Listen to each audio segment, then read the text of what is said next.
Ladies and gentlemen, we proudly welcome to the Hollywood Walk of Fame, Sonny and Cher.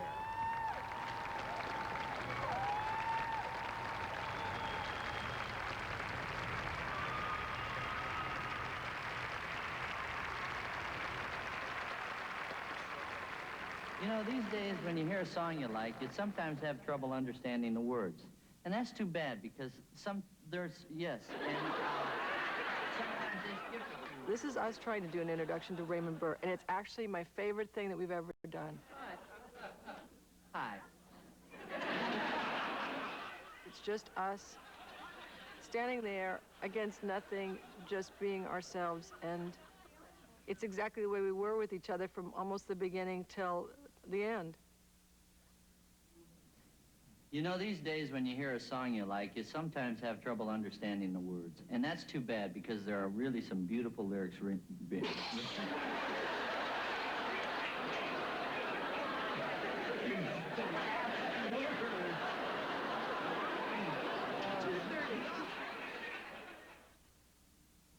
You know, these days when you hear a song you like.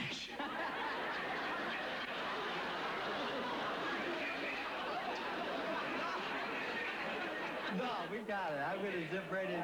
Don't even slate it. You know, these days when you hear a song you like, you sometimes have trouble understanding the words.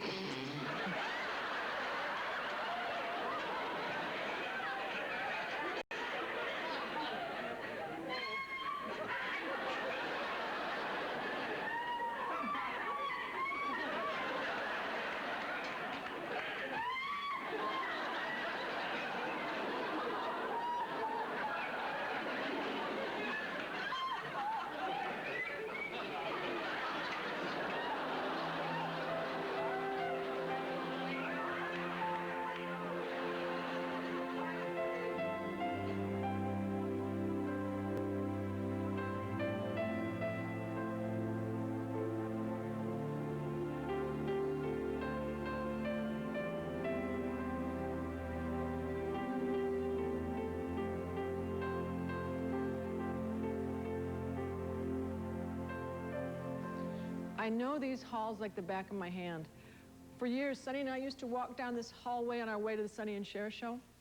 Tonight, I'd like to talk to you about all the great things that happened to us here. I brought some photo albums, some diaries, old videos. I even dug up some old costumes. But tonight is about Sonny Bono and all the people who loved him. Now, here's Studio 31. This is where we used to work. And if you follow me in here, I think you're going to like what you see. Tonight, reflections on their life together. Sonny and me. Cher Remembers.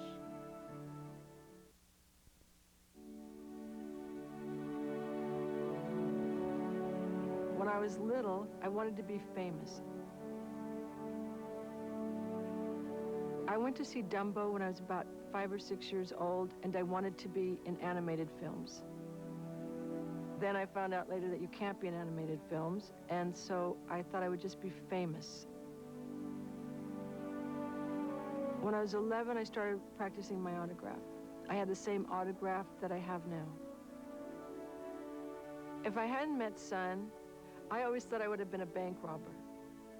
I had like raw energy, but I didn't have any direction. You know, when I met Son, he had been trying to be in show business for 10 years. I was 16, he was 28, and I really didn't know what I was doing ever, you know, even for a long time after that, even today, possibly. Son was about 6 when he had his first taste of showbiz. He played Big Chief Foot in the Aisle in a grammar school play. In the mid-40s, his folks moved to California from Detroit. His dad was Sicilian, and his mom was a second-generation Italian. They were old world strict. While Son was going to Inglewood High, he bought a set of second-hand bongo drums that he played with a group he'd put together. He also got suspended from school for bringing in the first all-black rock and roll band for the high school prom. The first song Son ever wrote was on a ukulele. It was called Ecstasy. Thank God I didn't know him when he played the ukulele. What I do remember is this piano. One day he called me and he said, Cher, I've got this fabulous thing, a big surprise, I'm bringing it home. So of course I was thinking it was something for me. And what he did bring home was this old, scratchy, ugly piano. And he said, no, Cher, you don't understand. It's a great deal. I only paid $85 for it, and it only has 3 broken keys. Well, he sat there, and over the next months, he wrote, Baby Don't Go, Just You, and I Got You, Babe. And I never saw him so happy as when he was sitting at this piano. Baby, don't go.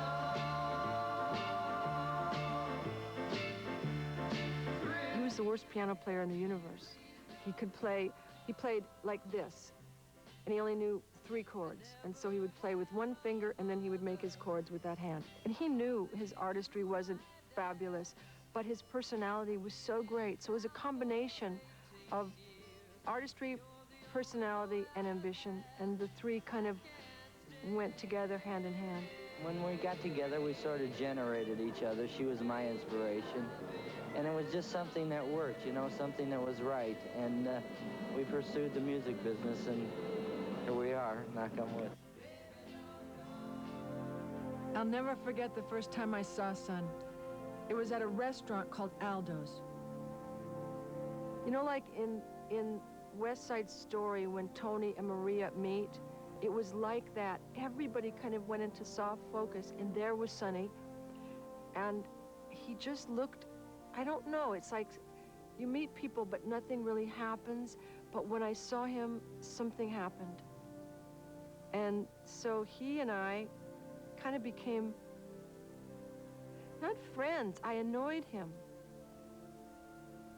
And then I got kicked out of my apartment because there were too many girls living in it. And he said, you know what, I don't find you particularly attractive, but you could come and live in my house.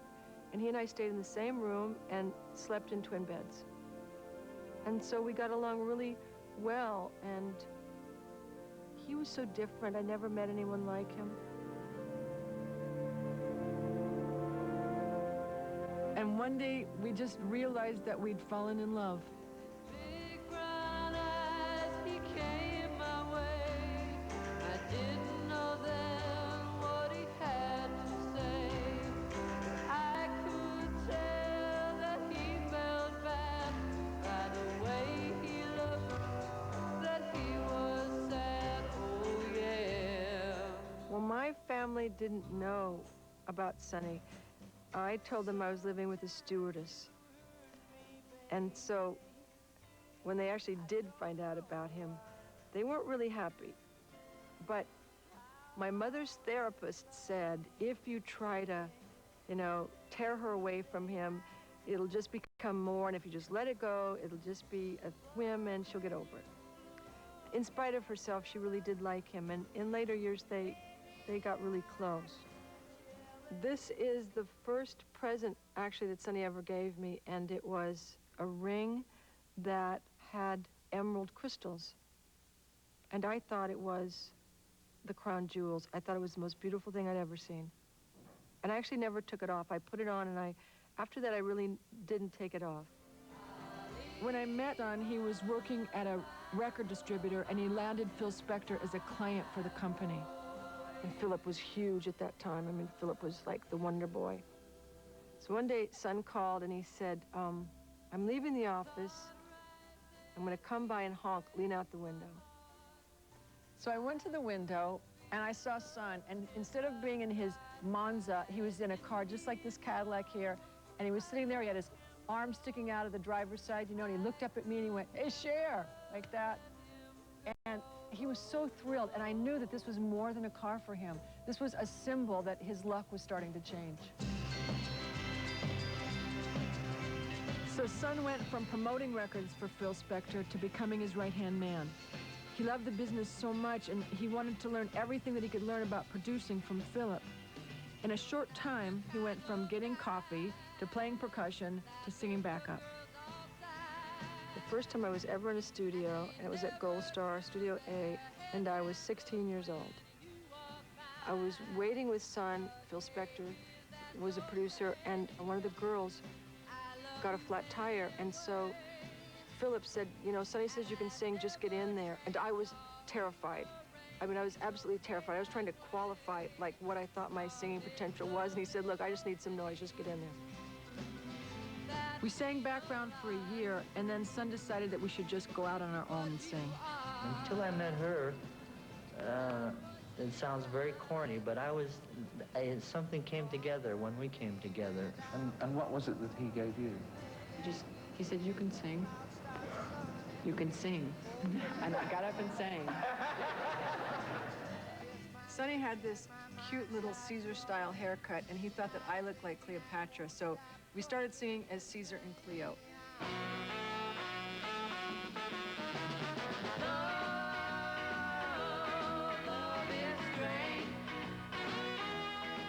We played bowling alleys and roller skating rinks, but Caesar and Cleo were short-lived because once we went to a gig in Oakland, and on the way there, the airlines lost our luggage. And so we decided to go on in our street clothes. Sonny wore his bobcat, I wore my bell-bottom, and the kids went crazy. And that night, I guess, was the night we decided to be ourselves, Sonny and Cher.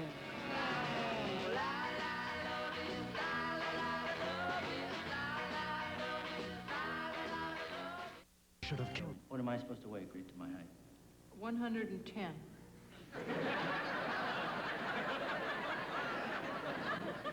Look under men, Cher. They don't have your height under men.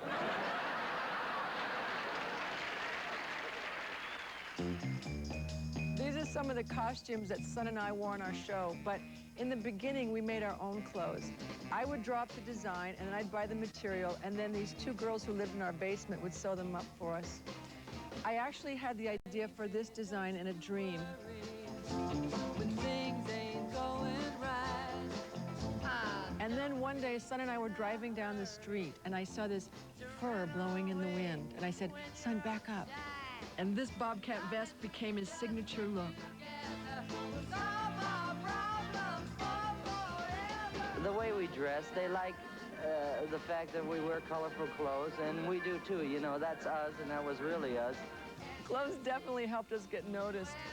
When we went to London for the first time, I wore my very best creation, a salute to the Union Jack, I call this outfit. But unfortunately, it got us kicked out of the London Hilton. Well, not exactly kicked out, they just refused to let us in. But we got a huge amount of publicity out of it. We made headlines, and our record went to #1. In our daily life, we started dressing in this very eclectic way. But you also have to realize that nobody dressed like that. I mean, the Beatles were in the little hairdos and little round-collared jackets, and everyone was very neat. It was, Doris Day was, you know, still kind of a big influence, you know. Sonny and Cher are singers, but here's something you won't often see. Watch them dance. One of the main attractions of this team is the clothes they wear. Their dress is distinctively unique and exclusively designed. And I've seen them at very elegant affairs. And they stand out from the crowd. We looked so different, and sometimes people just had the strangest reactions to us. We used to go to this restaurant called Martoni's, and it was the big kind of record hangout. So this huge guy wanted to get in this fight with Sonny this one night, and even though Mario and Tony were our friends, they asked us to leave and not to come back. And it was really awful. I mean, it really hurt both of us. And Sonny went home and wrote this song called Laugh at Me, and he recorded it the next day, and the next day it was on the air.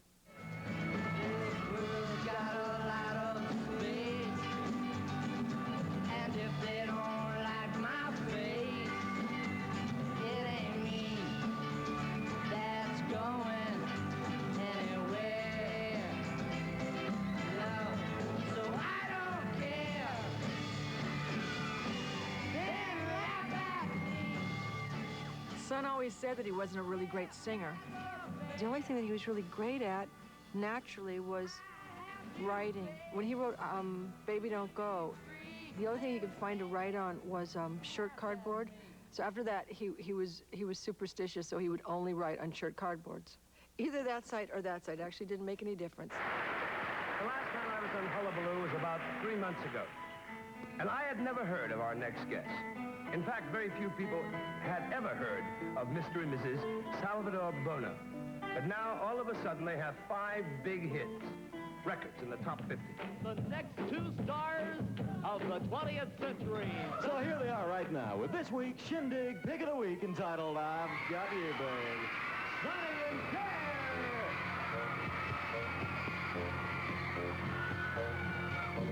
They say we're young and we don't know. We won't find out till we grow.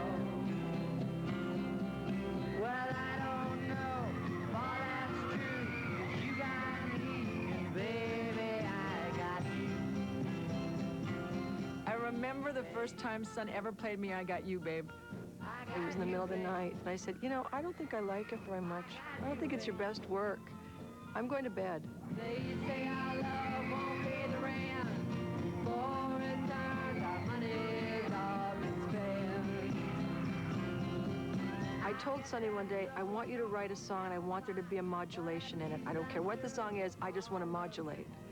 And so, in the middle of this night, he woke me up and he said, I've got it. And when I'm sad, you're around.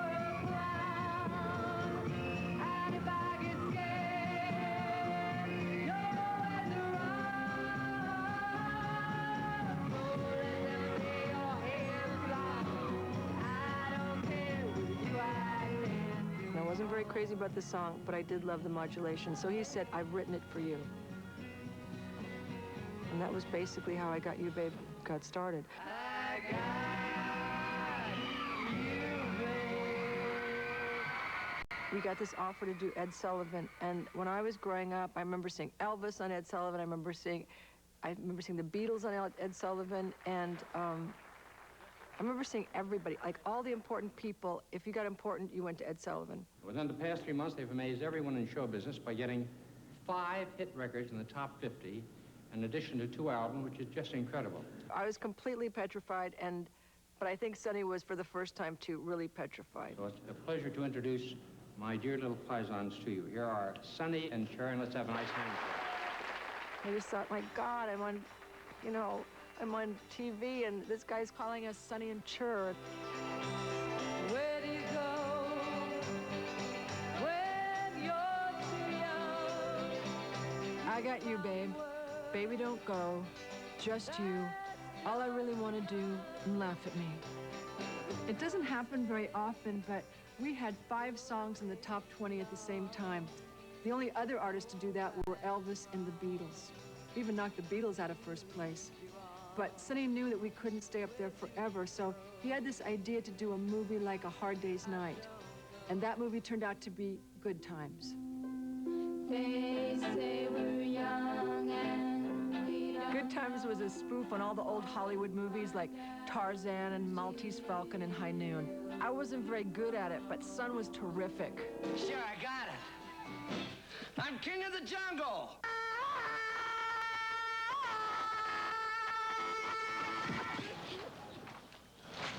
Boy, are you clumsy. That's the 4th time today. So I lost my balance. The name's Pizzicato. Johnny Pizzicato, Private Eye.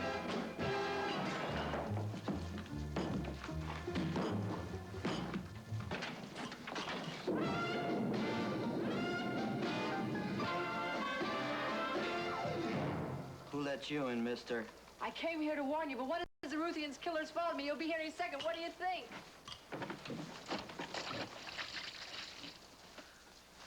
I think you ought to knock next time you come through that door. And it took such a long time to come out that when it came out, we were no longer popular, so nobody went to see it. Dance and sing and raise your glass. Drink to the good times and hold my friend that they Unfortunately, the good times didn't last, and then things got worse. So now we owe the IRS $250,000, and we hit the road. The beat goes on. The beat goes on. We were going to play all these horrible places. I didn't know, thank God, that we were going to play all these horrible places, but I soon found out. And Sonny kept saying to me, you know, just give me two years, and I promise you we'll be back on top. He was very optimistic, and he had a lot of energy in that way, and I guess, and believing in us. You know, he had a great belief in Sonny and Cher. History has turned a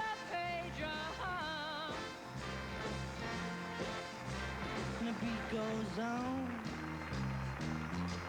The beat goes. Can't stop me tonight. I am so hot, I feel like there's more than one of me.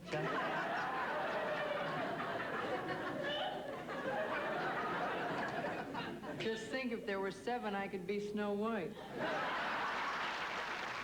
The head of the network saw our act in New York, and he loved us. CBS then decided to give us a summer replacement show. Now, Sonny and I didn't know what we were doing. We were completely terrified, but there wasn't really time to be terrified. I think our first guest on the Sonny and Cher show was Jimmy Durante. It was a nose show.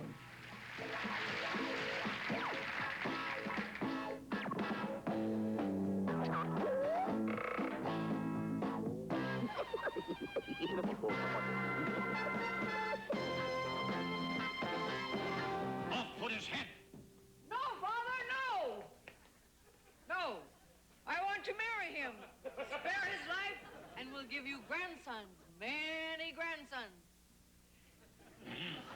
How do I know you can deliver?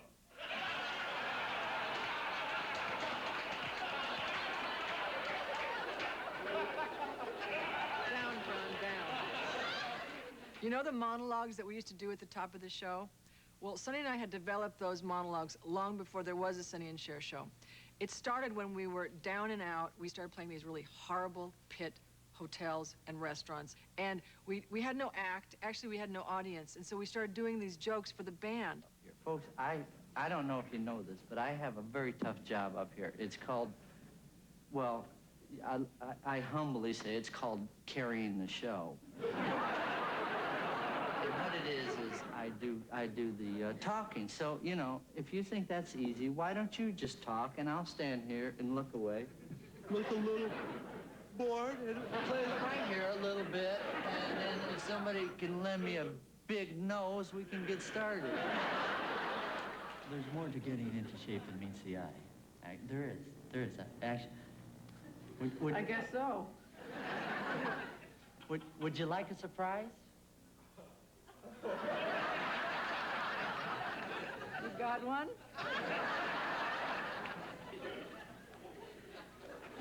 If you got one, I'm surprised. You know how stupid you think I am? Yeah, I know how stupid I think you are.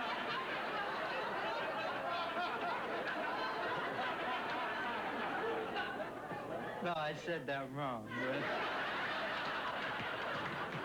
You know how stupid you think I think you are? Yeah. We'll double it. But I think my favorite parts were doing the sketches, and we did so many stupid ones, and they were all really hysterical. Sonny playing Superman. He did everything. Fantastic, and we... Swish! Swish! Swish! Swish!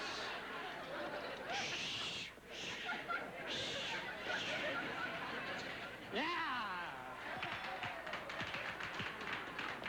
The only thing that bothers me, one item only can get me. Kryptonite. So you can't get me, Lois. But you know why? You don't have any kryptonite. And that's the only thing that can affect me, Lois, is kryptonite. Nothing bothers the big S. You get it? Huh? Huh?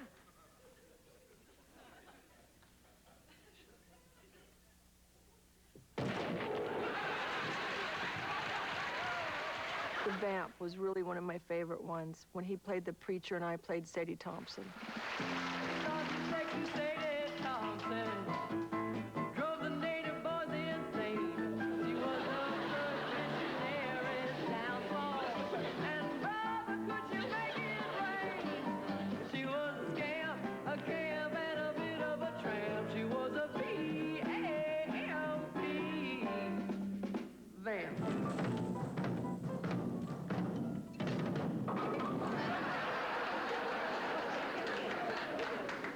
Like that, a strike, and I don't even own a bowling ball.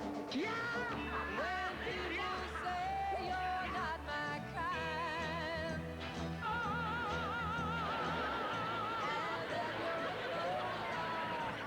Does this mean what I think it means? Yes, sweetheart.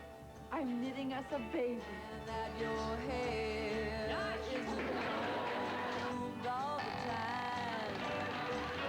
You're not real pretty, but you're mine. Stop the music! Stop! Stop!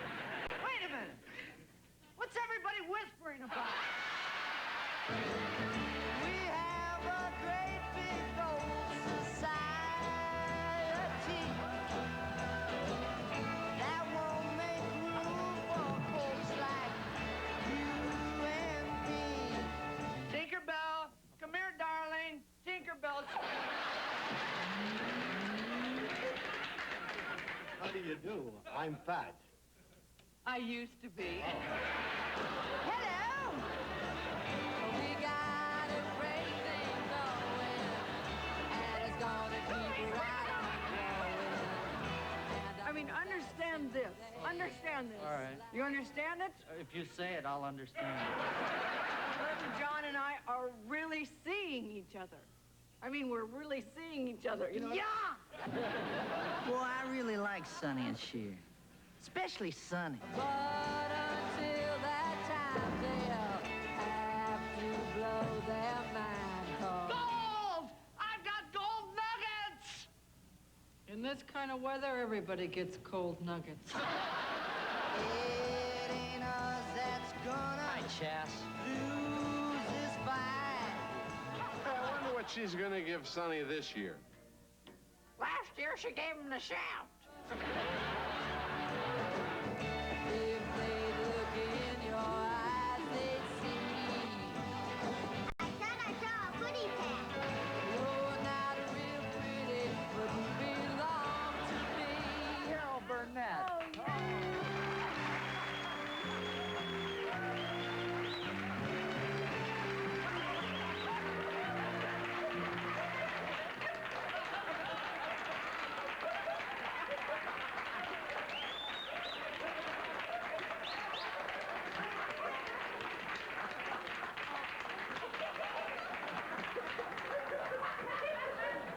Really very overwhelmed.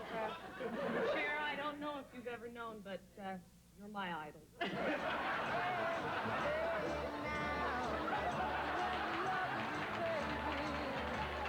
So we had the series and we had Chas. Now, Chas loved to come down and she'd like to do her work, right? But Sonny said, no, I think she should play with other children. She didn't like children. What she wanted to do was she wanted to come down, she wanted to get her costume fitting, she wanted to play with all the fellas. So basically, we raised her on TV. You know, the 60s were very lucky for Cher and me. We were lucky enough to have several hits, as well as a couple lucky breaks. And the luckiest break we ever had came on March the 4th, 1969, and was called Chastity Bono. Yes, it was. Hey. Chastity song, you are the one that can make me smile when I'm feeling sad.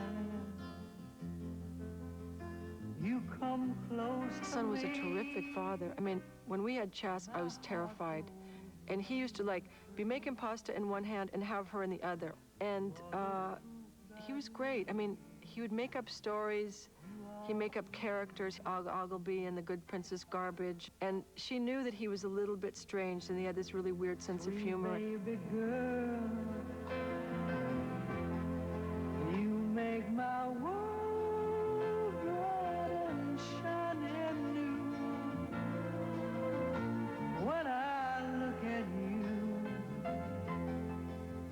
in your eyes. Now, don't say anything. Either say, come here, Dad, give me a kiss. Or pull the cord. But you got your choice. Now, you can be a good little angel, or you can be a naughty little devil. Now, don't... I wanna be a naughty. Wait.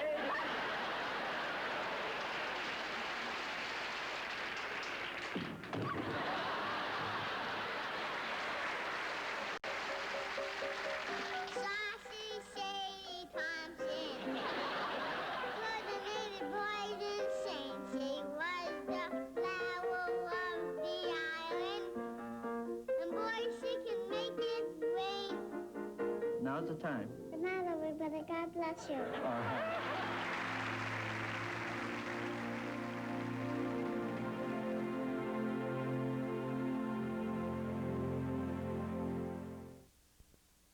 You look great. Thank you. You really look super. Thank you. Only one thing wrong with you. Not Italian. Thank God for small favors. There's nothing wrong with being Italian. I mean, Well, if you're a girl, you got to have a mustache. Sonny and Cher Comedy Hour ran for 3.5 years. And after we broke up, he had his own show and I had my own show.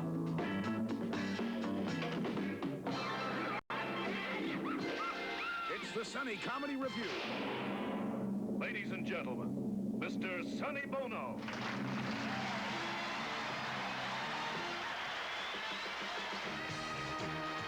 From Television City in Hollywood, CBS presents Cher.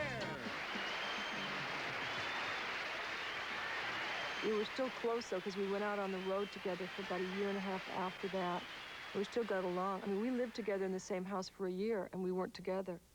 But, you know, we still got along really well. I mean, that's the strange thing about the relationship, is because it was kind of like brother and sister and husband and wife and father and daughter, and it was so many relationships wrapped up into one. After the first year of my show, our ratings really plunged, and I wasn't having any fun, and so I just asked Son if he would come back, because it was easier with him there than it was trying to fight this whole thing on my own. Sonny and Cher are going to be back together again, starting on the network February 1st, Sunday nights at 8 o'clock. Well, maybe I didn't beg him to come back. No, I did. I begged him to come back. Ladies and gentlemen, together again for the first time, Sonny and Cher.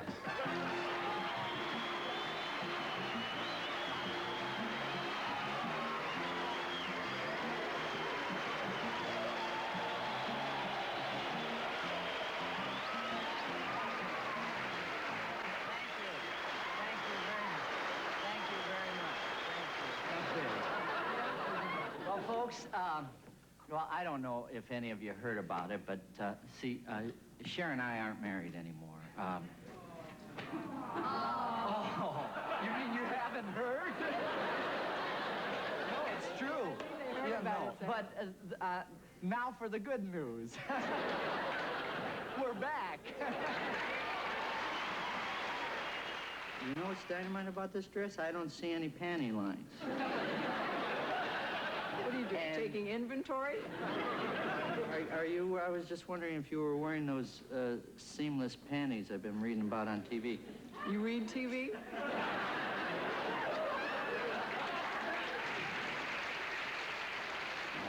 No, rub my nose. Why? You always liked me to rub your nose. When we'd come home at night and get in bed alone, you used to say, Sonny, I'd say, what? You'd say, rub my nose.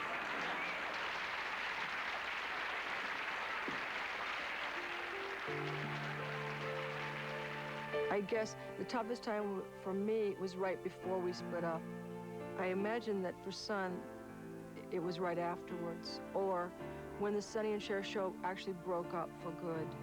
You know, I think that was really hard for him. Taking that last walk, all I could think about was, who's going to take care of me now?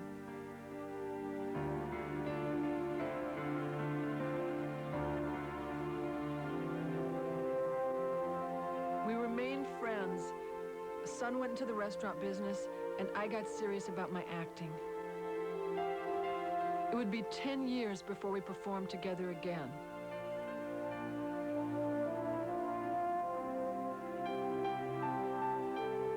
The last time I performed with Sonny was on David Letterman, and I thought it would be a great thing to have Sonny on. I just thought it would be fun.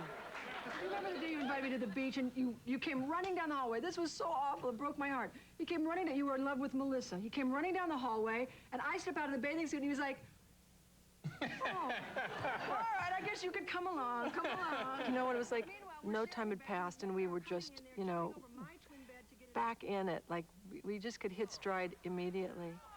Oh, yeah, I forgot that part. Then someone had the idea, well, I know it was David Letterman, had the idea to do I Got You, Babe. Okay, now what do you think? You want to try a little of this now? And I didn't want to do it, and of course they did that whole thing with the audience. Oh, come on, don't you want to hear it? Don't you want to hear it? And I went, I don't remember it. And they said, come on, and so of course we did it. Do I start? You start. They say we're young and we don't know. We won't find out until we grow. I don't know if all that's true. 'Cause you got me and baby, I got you.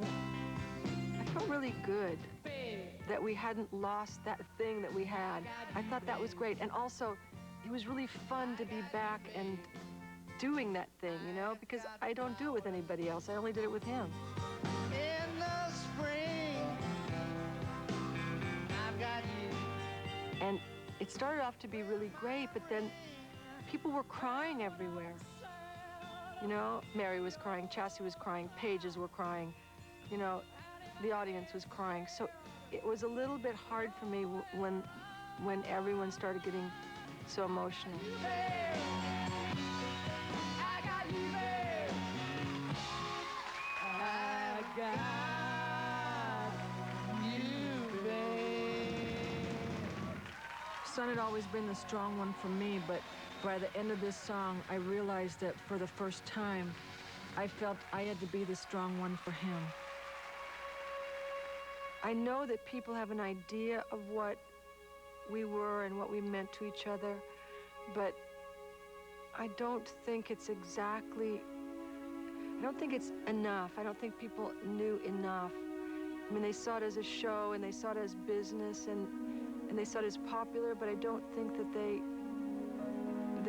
could know enough about what we meant to each other. And I think that if it was reversed, that Sonny would be sitting here, you know, doing the same thing.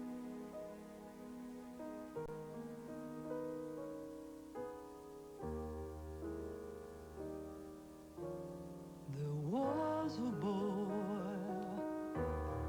a very strange, enchanted boy.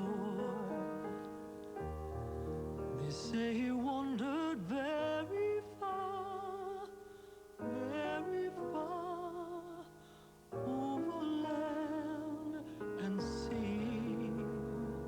A little shy and sad of eye, but very wise was he. And then one day, the magic boy, he passed my way. And though we spoke of many things, fools and kings, this he said to me: the greatest thing you will ever learn is just to love and be loved in return.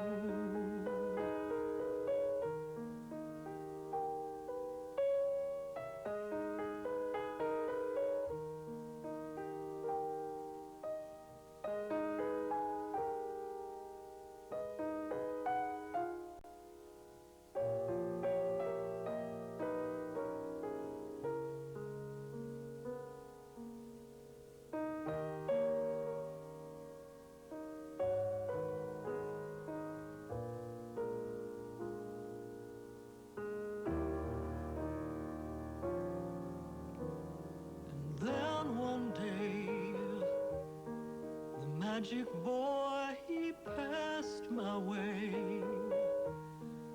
And though we spoke of many things, fools and kings, this he said to me: the greatest thing you will ever learn is just to love and be loved in return.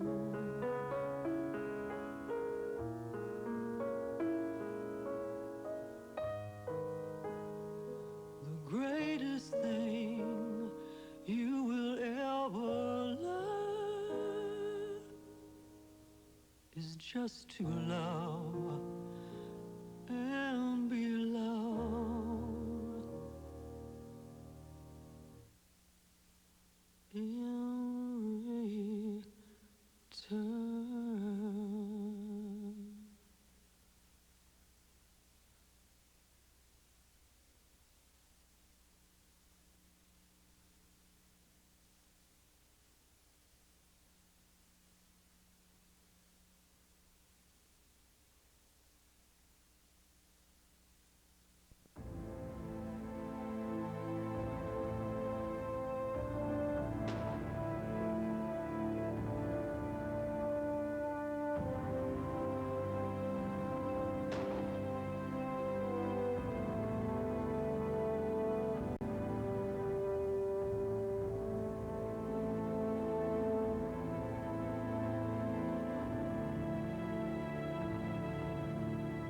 was impossible for me. I mean, from the moment I heard it, it was just, you know, it was too hard for me to hear because it was just too devastating.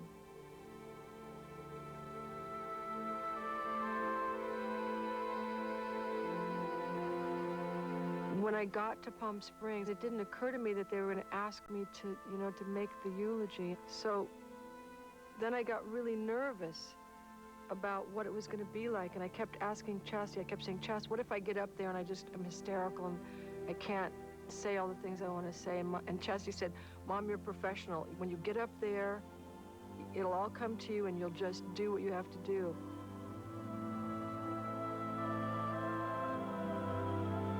I wanted to tell Mary and Chezzy and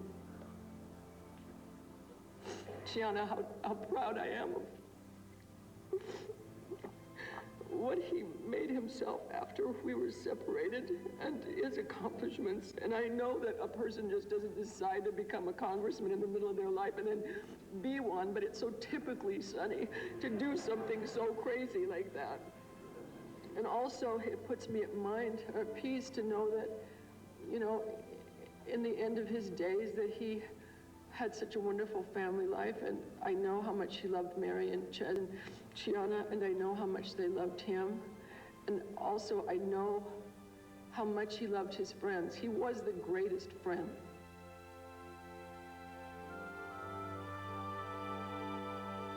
The last thing I want to say is, when I was young, there was this section in the Reader's Digest, and it was called The Most Unforgettable Character I've Ever Met. And for me, that person is Sonny Bono. And no matter how long I live or who I meet in my life, that person will always be Son for me.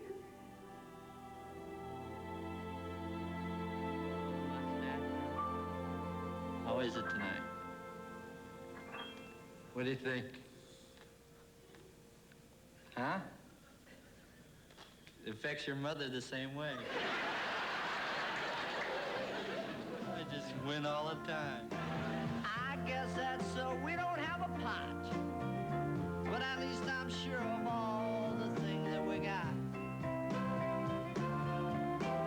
Babe. I got you, babe. I got you, babe.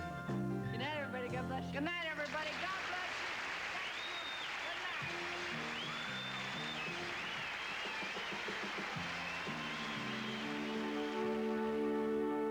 Good night, everybody. God bless you.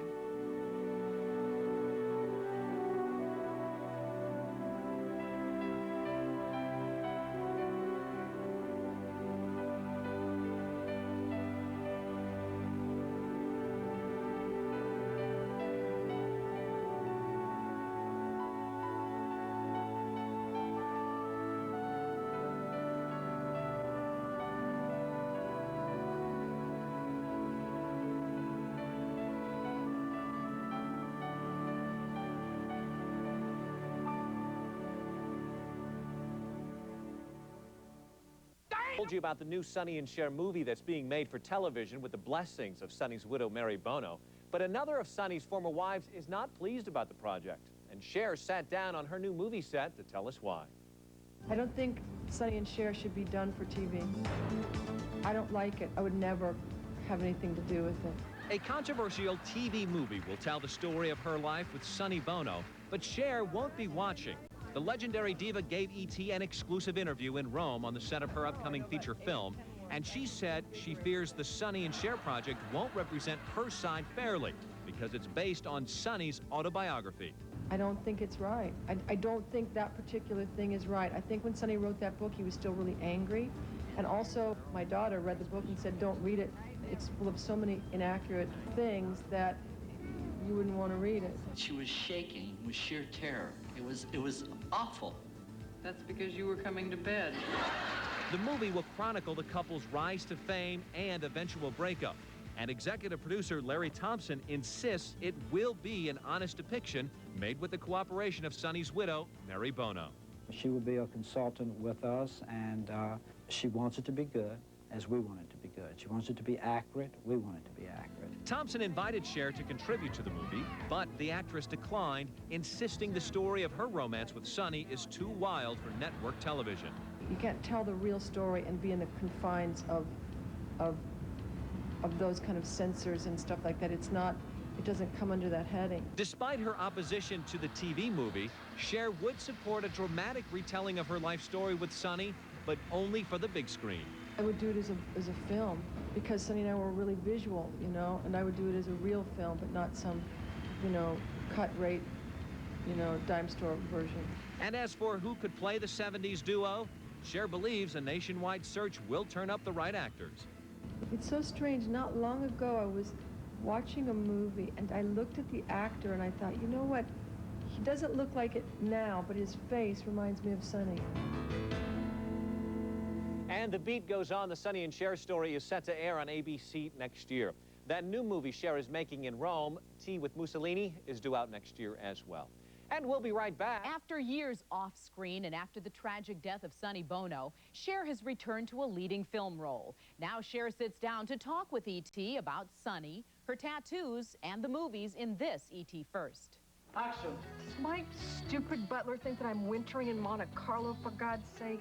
After too many years, Cher is back on a big screen set in front of the cameras. But in her new film, Tea with Mussolini, we caught her on a day when she was definitely dressed down. In this particular film, I look great all the time, except now. May I? Yes, go ahead, sweetheart. Set in the 1930s, Cher plays an American living in dangerous pre-World War II Italy during Mussolini's fascist regime. Cher says despite time away from movie making, she feels right at home.